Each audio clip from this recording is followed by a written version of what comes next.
What's up, guys? Nuance Bro checking in, and today we're going to be talking about a case out of Virginia where Democratic operatives tried to smear a Republican candidate for governor by posing as his supporters who were carrying tiki torches and were trying to imitate the Charlottesville white nationalists and neo-Nazis and things like that.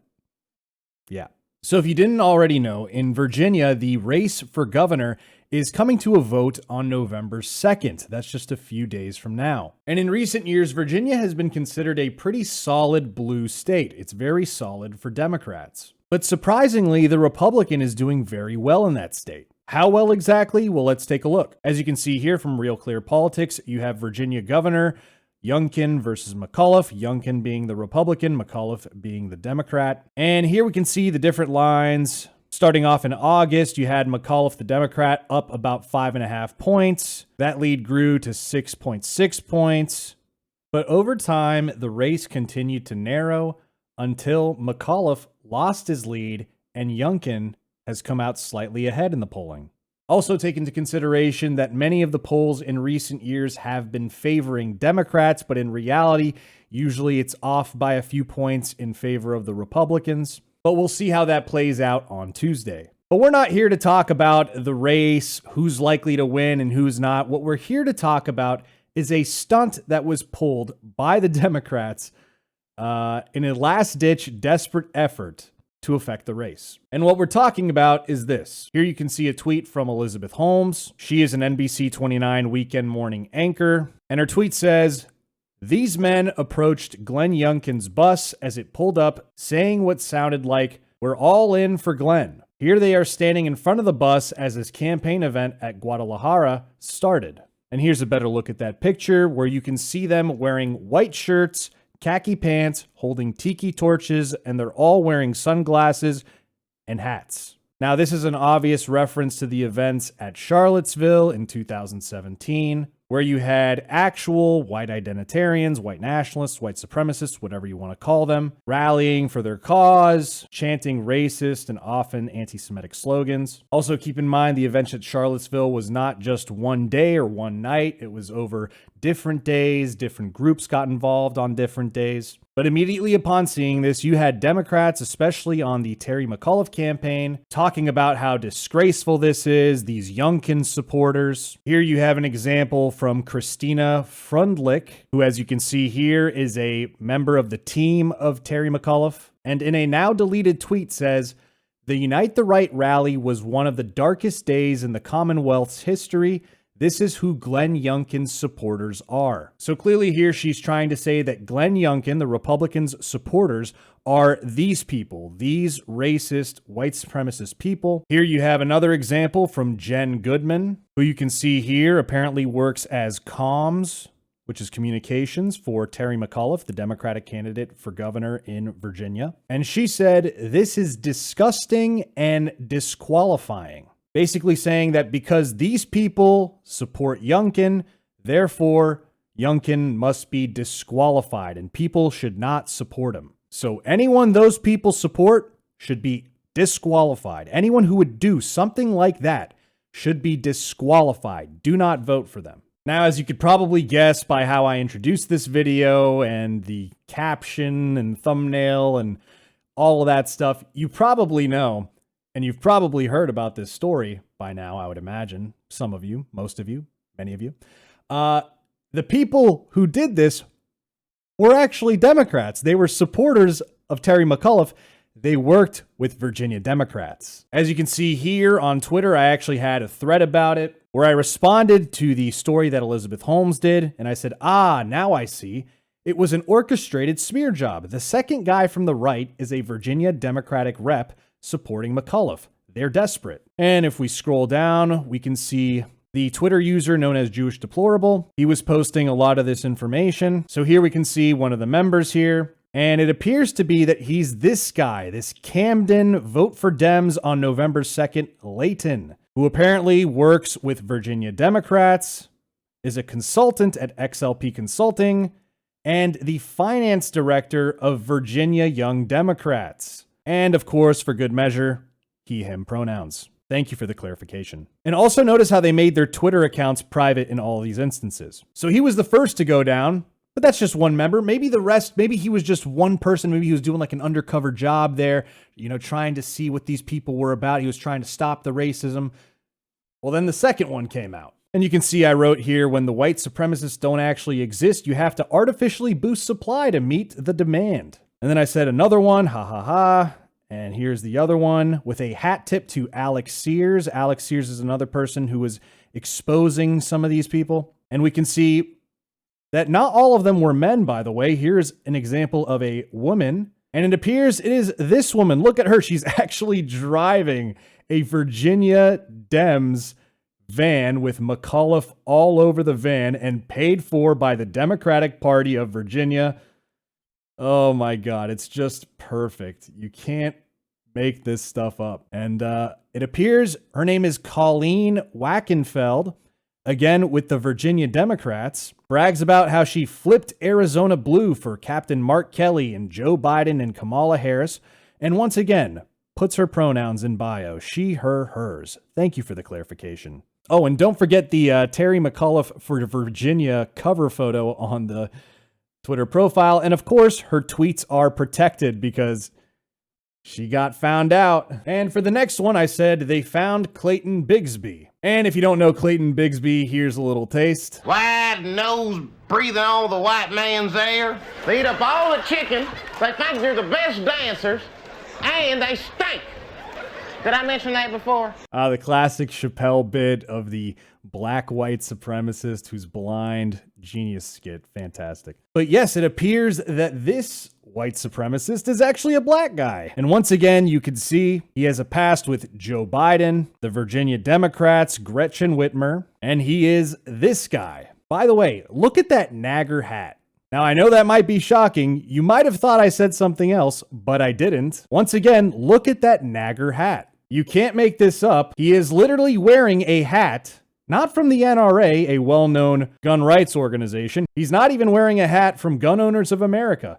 No, he decided to pick Nagger, the National Association for Gun Rights. You cannot make this up. Actually, you can make it up because that's exactly what they did, because this is all a hoax. And then another one fell. And here we have a post from CC_FLA who said, LeMayo, I followed the crumbs from Vice, and I think I found the operative they ID'd. And you can see it's this person on the far left here with the Trump 2020 hat. And it appears to be this guy who was in a post with Lauren Windsor, a well-known Democratic activist. And we're going to get back to her later, where the tweet says, Team Undercurrent fuck fascists. And you can see he's very clearly right here. By the way, we got Senator Ted Cruz to actually quote tweet my tweet in this thread exposing these Democratic operatives. But as you can see, when I responded, he deleted the tweet not too long after. In fact, if we go to deleted tweets from Ted Cruz, we can see my tweet was deleted after 14 minutes, which I gotta wonder,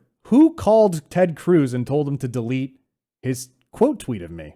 Am I really that controversial? Am I really that big of a problem, Ted Cruz? Come on. I thought we were against cancel culture. So as of the making of this video, we've identified 4 of the 5 people in this stunt. So the jig was up at this point. It was fairly obvious that this was a Democratic plant.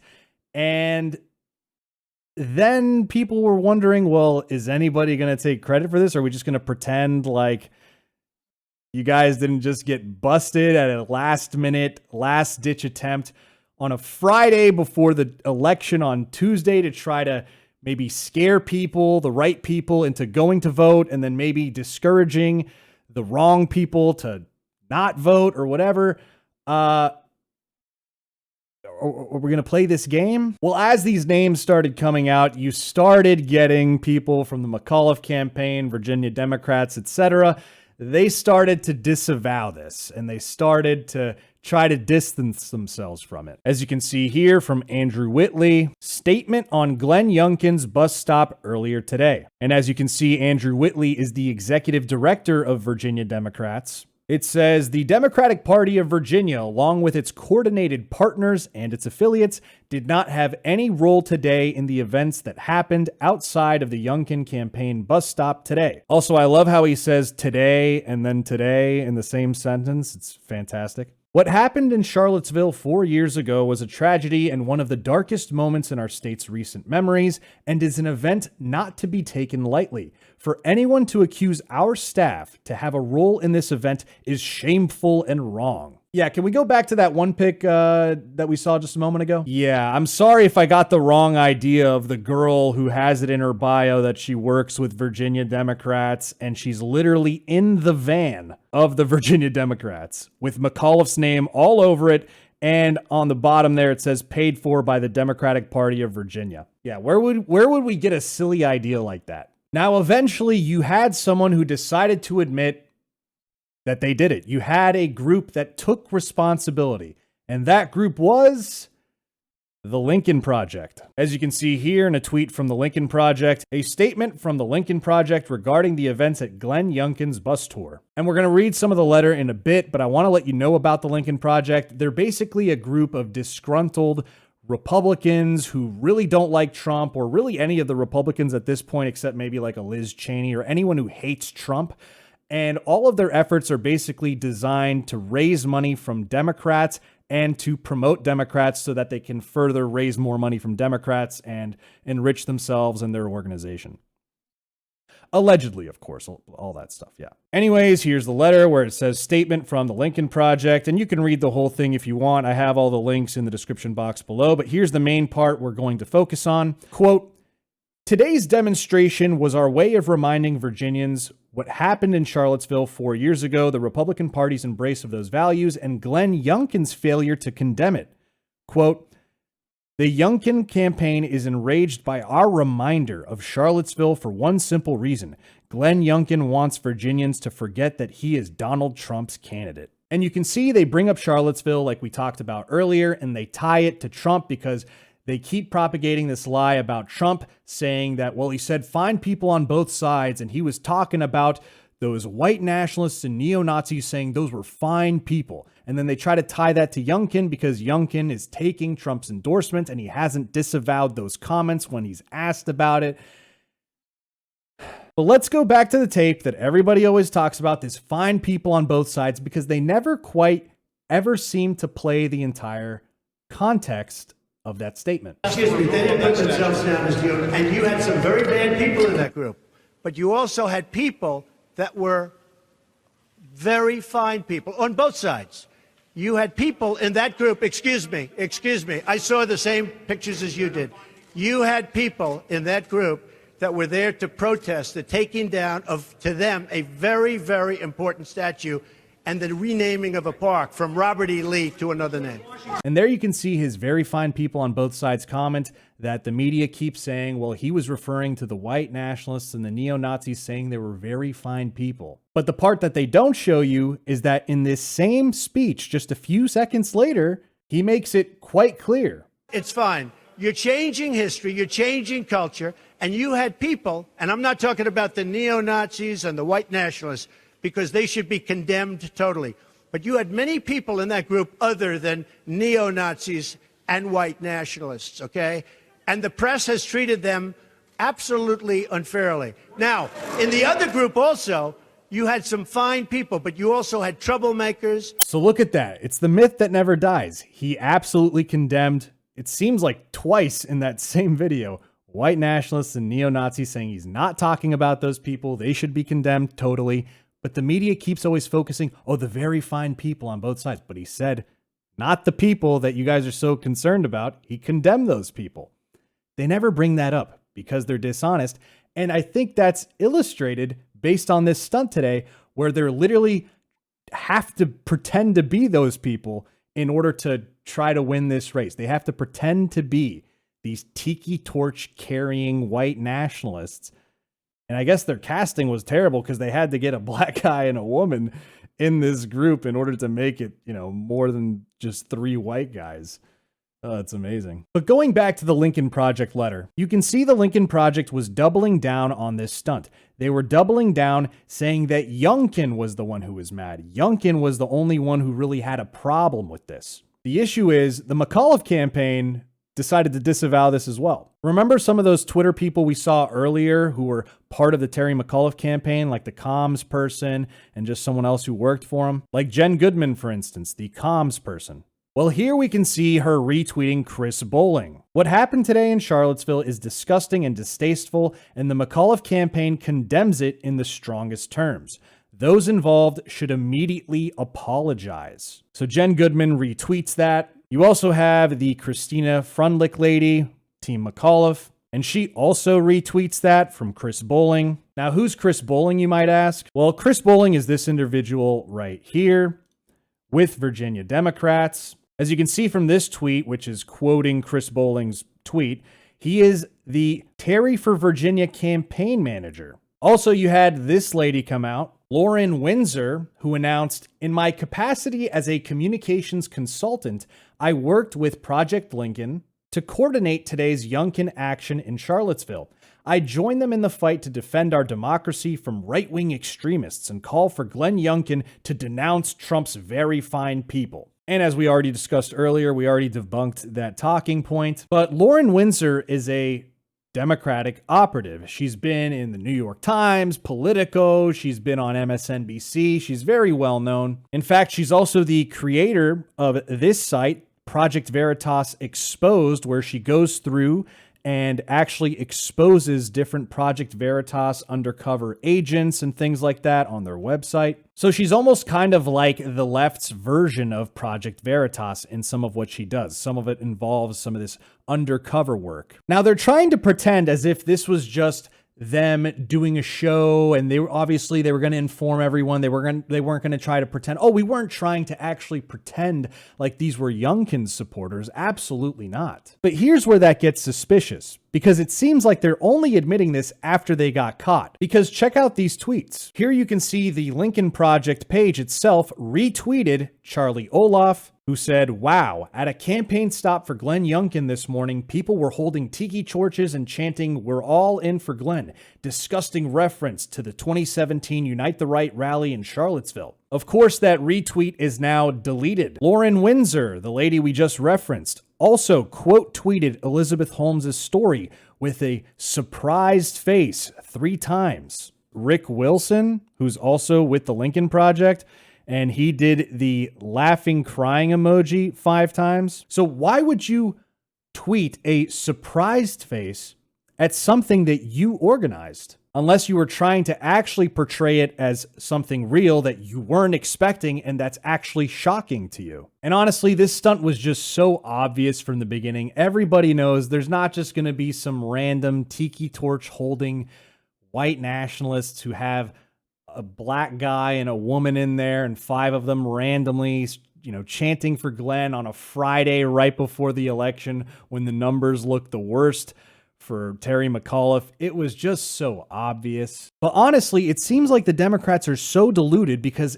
their entire campaign has just been based around these ideas. Charlottesville, January 6th, Donald Trump. They're not really running on the issues. All one has to do is take a look at some of Terry McAuliffe's ads and see how they're running this campaign. Here I'm going to play a few of the top ads from Terry McAuliffe. Why is Glenn Youngkin running for governor? Well, he'll tell you in his own words. President Trump represents so much of why I'm running. President Trump publicly supported Youngkin, saying they share many priorities. I was honored to receive President Trump's endorsement. He said, "You know what, here comes another guy who's like Donald Trump." And I said, "Thank you very much." We can't let Glenn take us backwards. President Trump represents so much of why I'm running. Glenn Youngkin and Trump are wrong for Virginia.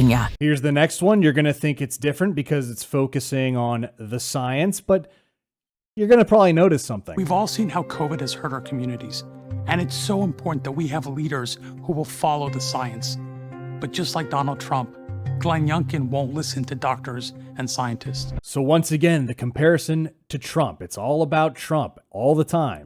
When it comes to our future, it all comes down to who our governor is fighting for. For Terry McAuliffe, it's you.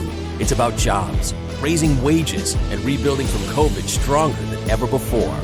But not for Glenn Youngkin. President Trump represents so much of why I'm running. Said, you know what, here comes another guy who's like Donald Trump. And I said, thank you very much. We've come too far to let Glenn Youngkin take us backwards. And his whole campaign strategy of Trump is bad, Orange Man bad, goes so far that even in their mailers, the way they refer to Glenn Youngkin is as Glenn Trumpkin. I'm not kidding. But when you compare this to Glenn Youngkin's ads, and I'm not going to play them because I don't want to make this video too long. I have no idea how long it's going to be at this point. But he's talking about inflation, the price at the grocery store, crime in communities, and how sheriffs endorse him and things like that. It's a message about what he actually wants to do to fix the state versus, oh my God, be afraid. Trump, oh my God, he's going to be like Trump, Trump bad. Democrats have really been leaning in on this January 6th stuff, Charlottesville, and anti-Trump messaging. And it's really not looking so good in the polling because American people don't really care all that much about that stuff. By the way, guys, if you enjoyed this video, I'd really appreciate a like and some comments. It really helps with the algorithm.